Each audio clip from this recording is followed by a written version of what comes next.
IELTS 16, published by Cambridge University Press and Cambridge Assessment English 2021. This recording is copyright. Test 1. This is the IELTS listening test. You will hear a number of different recordings and you will have to answer questions on what you hear. There will be time for you to read the instructions and questions, and you will have a chance to check your work. All the recordings will be played once only. The test is in 4 parts. At the end of the test, you will be given 10 minutes to transfer your answers to the answer sheet. Now turn to Part 1.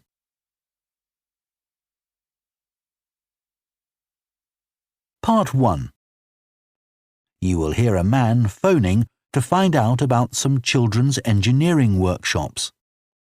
First, you have some time to look at questions 1 to 3.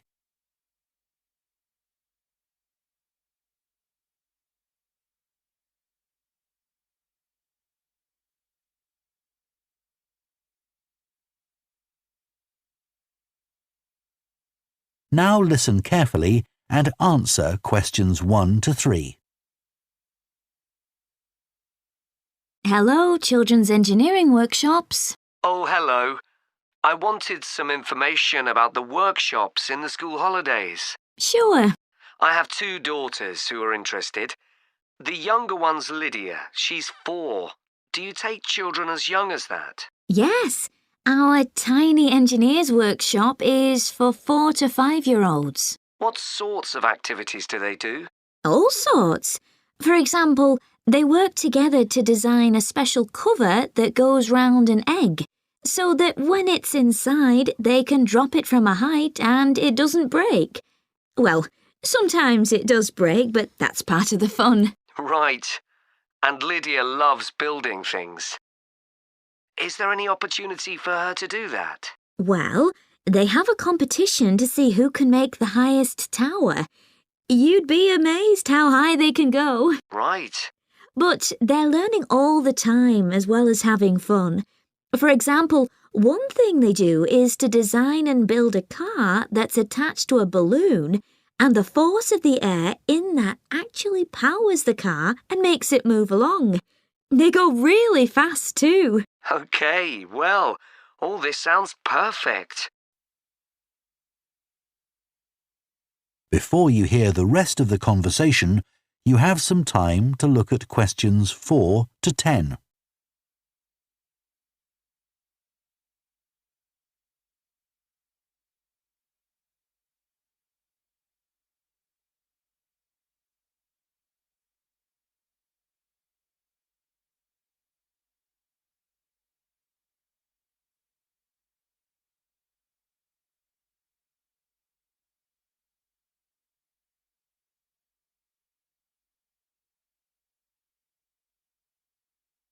Now listen and answer questions 4 to 10.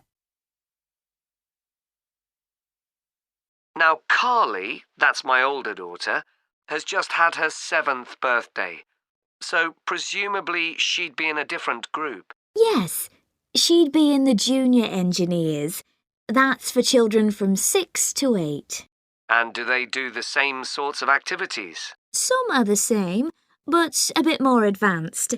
So they work out how to build model vehicles, things like cars and trucks, but also how to construct animals using the same sorts of material and technique. And then they learn how they can program them and make them move. So they learn a bit of coding. They do. They pick it up really quickly. We're there to help if they need it, but they learn from one another too. Right. And do they have competitions too? Yes. With the junior engineers, it's to use recycled materials like card and wood to build a bridge.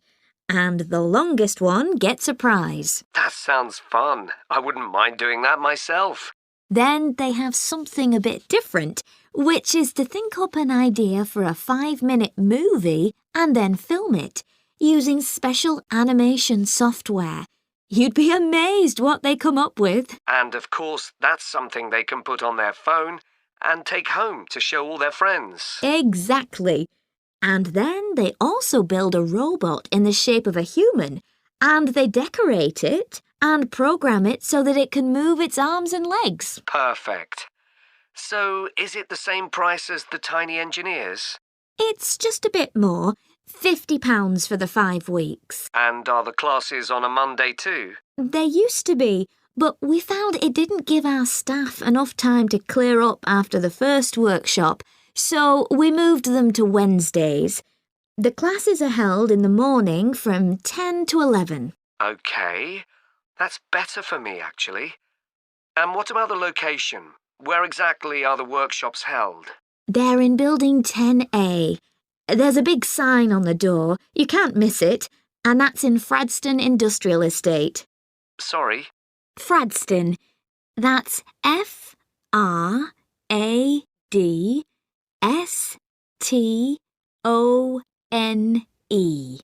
And that's in Grassford, isn't it? Yes, up past the station. And will I have any parking problems there? No, there's always plenty available. So, would you like to enrol Lydia and Carly now? OK. So, can I have your full name and... That is the end of Part 1. You now have half a minute to check your answers to Part 1.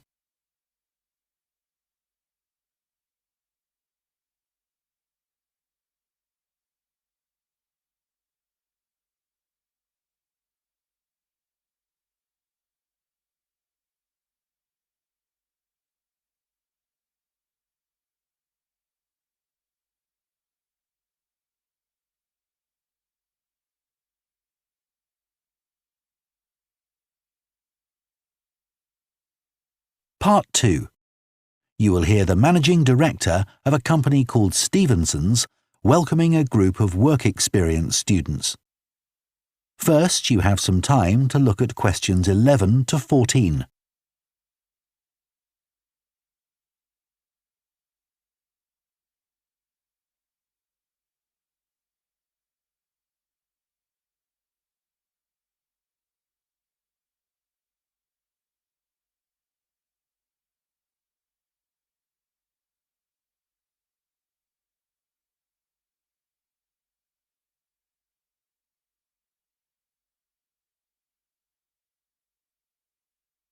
Now listen carefully and answer questions 11 to 14.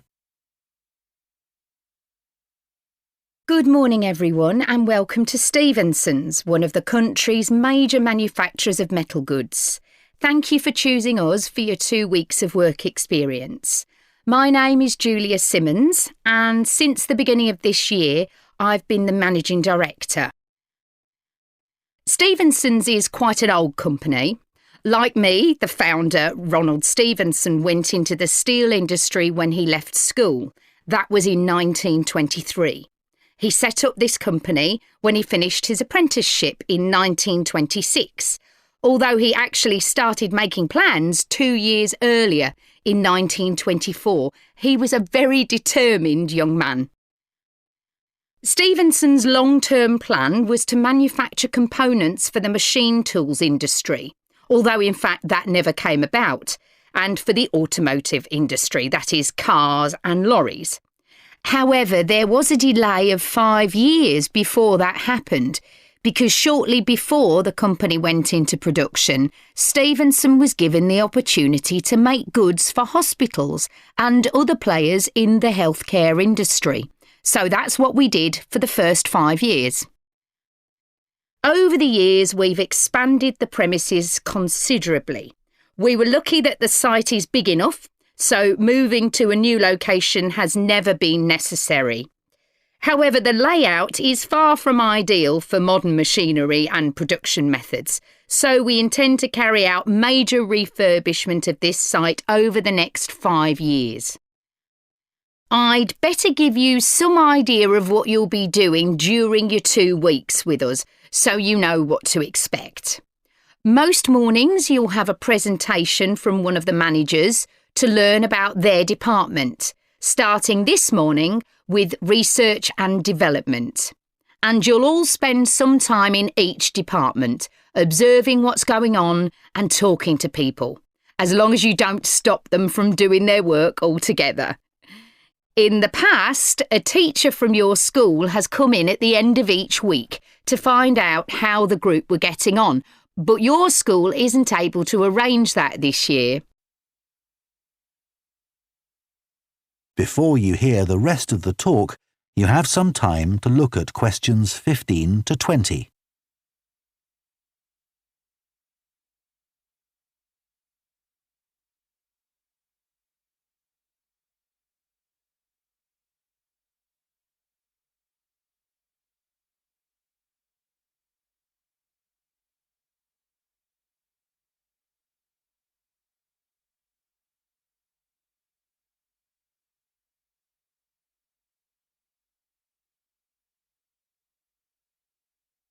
Now listen and answer questions 15 to 20. OK, now I'll briefly help you to orientate yourselves around the site. As you can see, we're in the reception area, which we try to make attractive and welcoming to visitors. There's a corridor running left from here, and if you go along that, the door facing you at the end is the entrance to the coffee room. This looks out onto the main road on one side and some trees on the other, and that'll be where you meet each morning. The factory is the very big room on the far side of the site. Next to it is the warehouse, which can be accessed by lorries going up the road to the turning area at the end. You can get to the warehouse by crossing to the far side of the courtyard, and then the door is on your right. Somewhere you'll be keen to find is the staff canteen. This is right next to reception. I can confidently say that the food's very good, but the view isn't. The windows on one side look onto a corridor and courtyard, which aren't very attractive at all, and on the other onto the access road, which isn't much better. You'll be using the meeting room quite often, and you'll find it by walking along the corridor to the left of the courtyard and continuing along it to the end. The meeting room is the last one on the right, and I'm afraid there's no natural daylight in the room.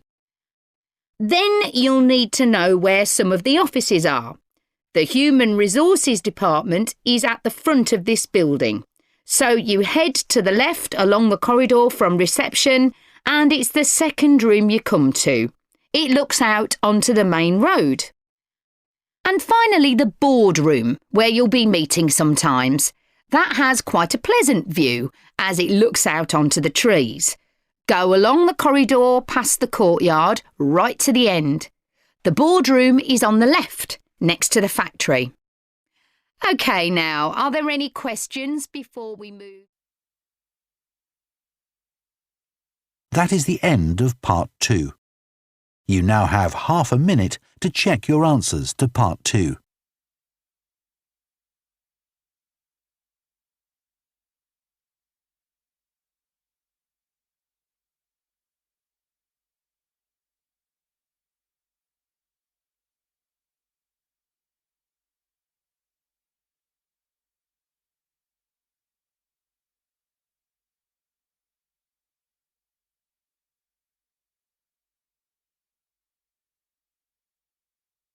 Part 3. You will hear two students called Jess and Tom discussing their art projects. First, you have some time to look at questions 21 to 24.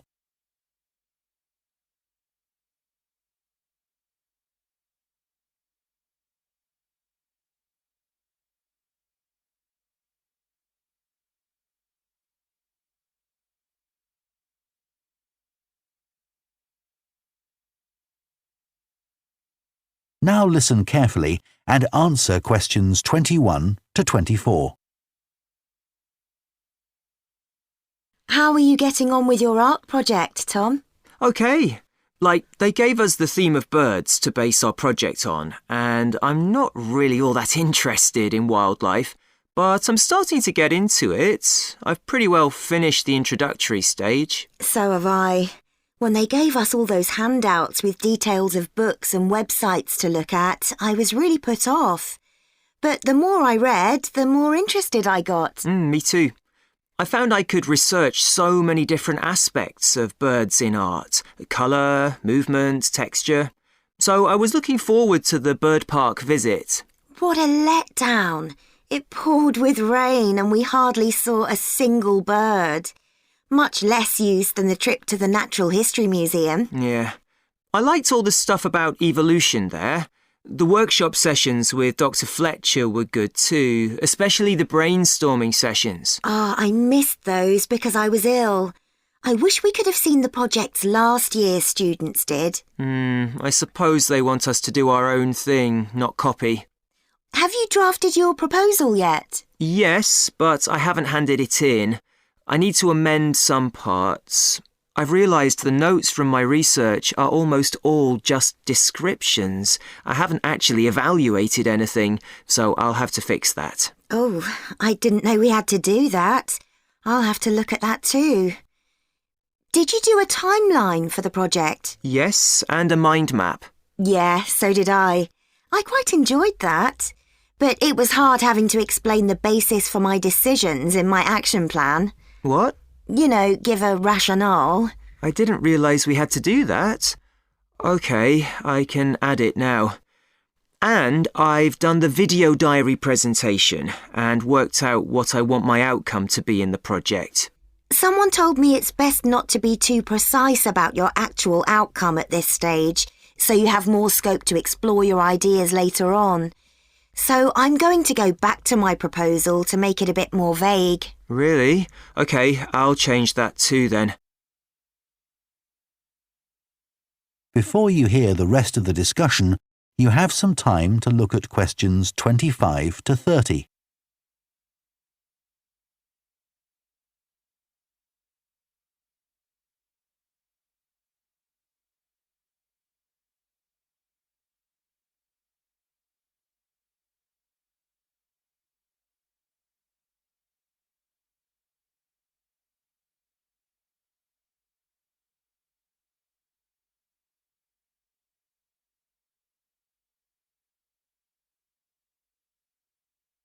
Now listen and answer questions 25 to 30. One part of the project I'm unsure about is where we choose some paintings of birds and say what they mean to us. Like, I chose a painting of a falcon by Landseer. I like it because the bird's standing there with his head turned to one side, but he seems to be staring straight at you.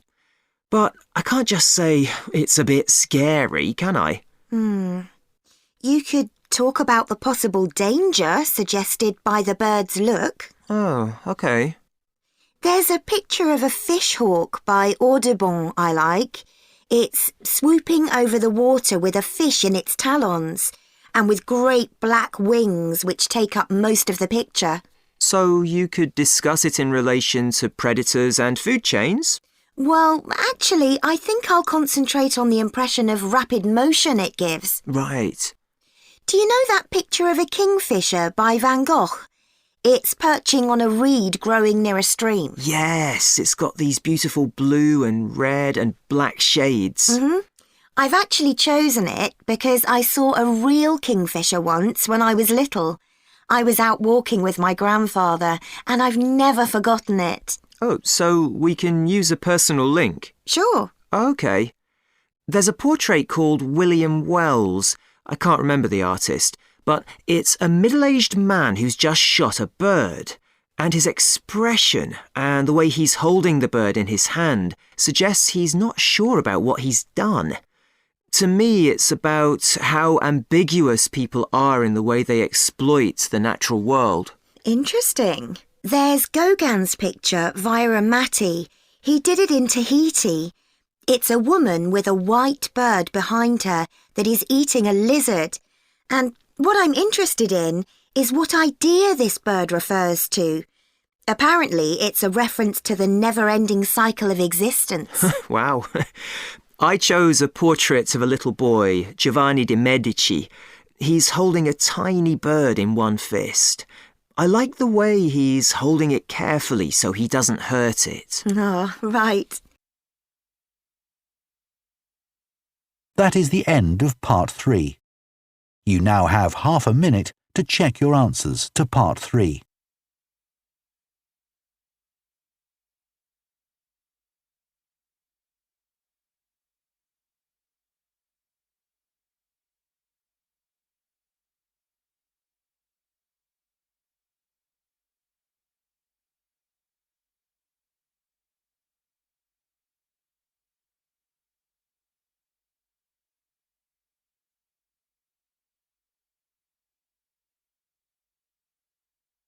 Part 4.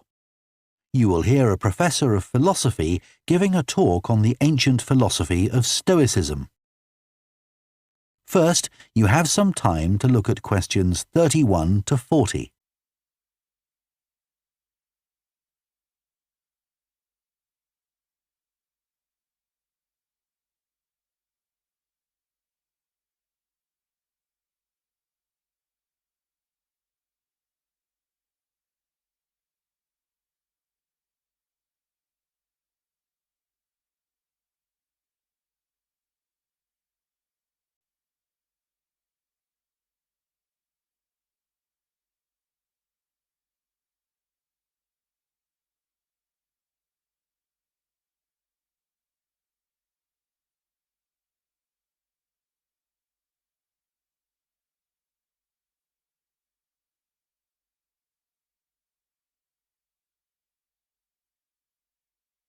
Now listen carefully and answer questions 31 to 40.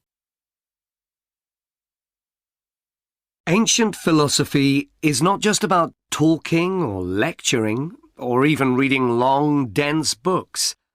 In fact, it is something people have used throughout history to solve their problems and to achieve their greatest triumphs.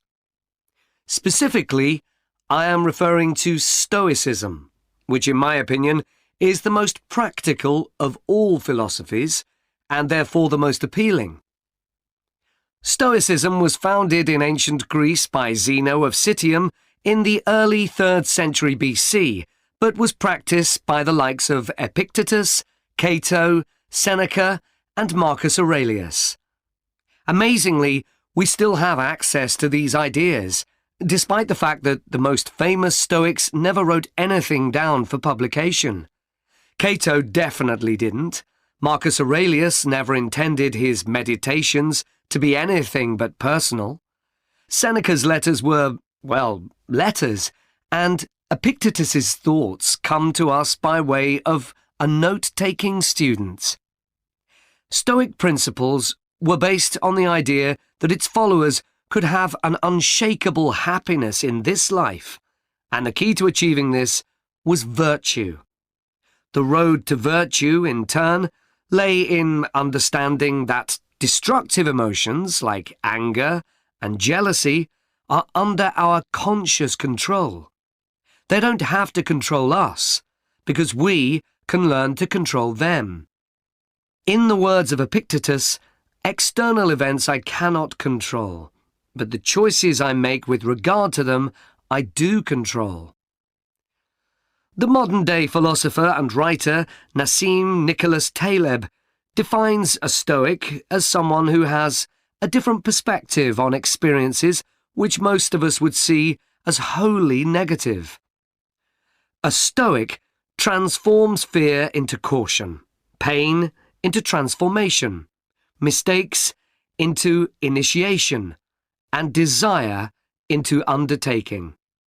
Using this definition as a model, we can see that throughout the centuries, Stoicism has been practiced in more recent history by kings, presidents, artists, writers, and entrepreneurs.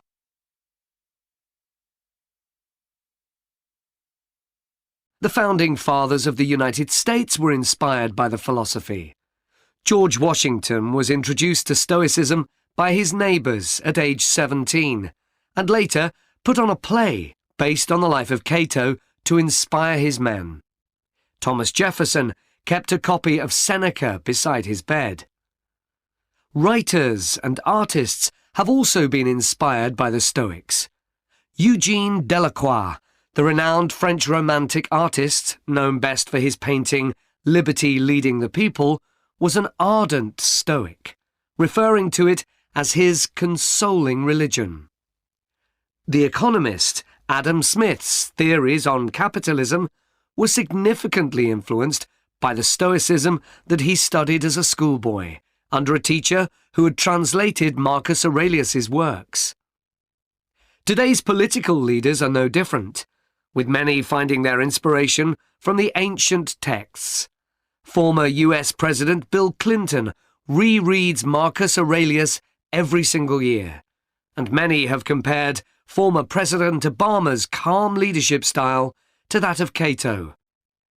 Wen Jiabao, the former Prime Minister of China, claims that Meditations is one of 2 books he travels with, and that he has read it more than 100 times over the course of his life. Stoicism had a profound influence on Albert Ellis, who invented cognitive behavior therapy, which is used to help people manage their problems by changing the way that they think and behave.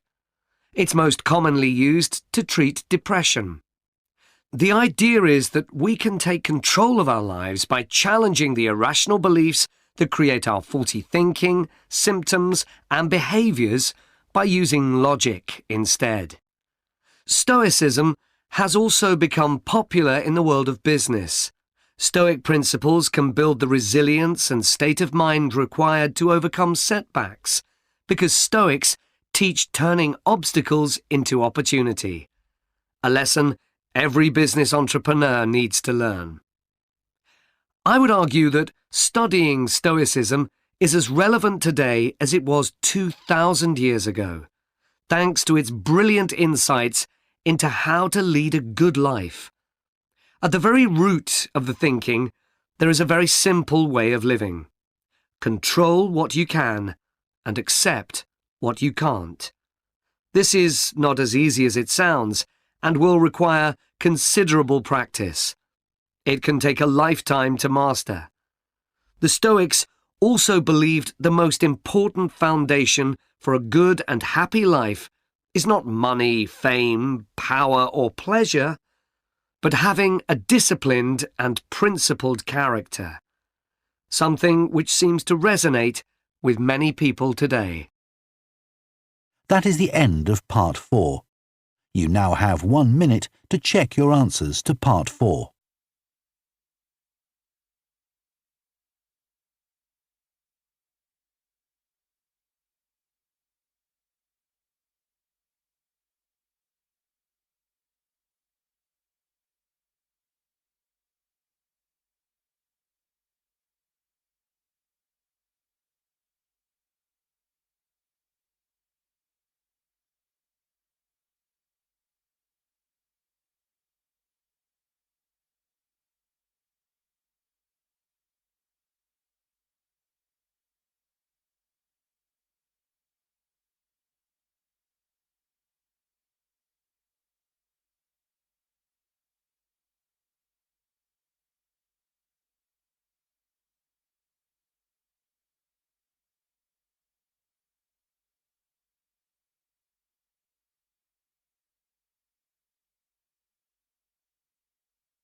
That is the end of the listening test.